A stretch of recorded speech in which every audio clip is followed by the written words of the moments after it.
yield 2 minutes to the gentleman from Texas, Dr. Paul. The gentleman is recognized for 2 minutes. Gentlelady for yielding, and I ask unanimous consent to revise and extend my remarks. Without objection.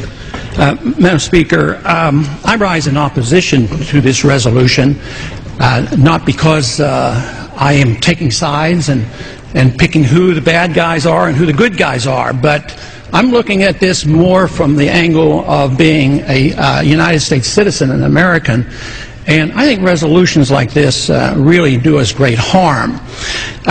In many ways, what's happening in the Middle East, and in particular with Gaza right now, we have some moral responsibility for both sides in a way, because we provide help and funding for both Arab nations and Israel.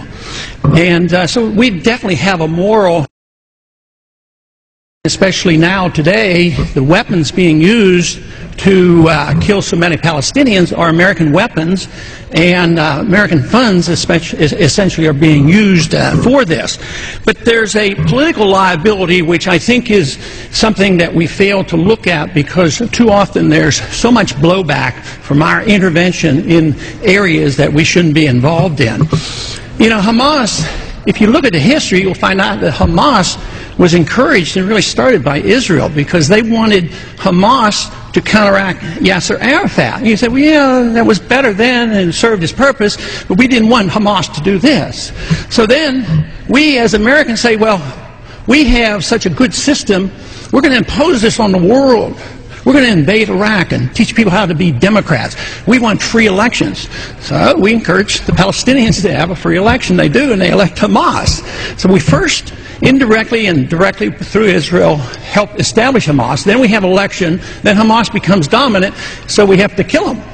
You know, it just doesn't make sense. During the 80s, you know, we were allied with Osama bin Laden.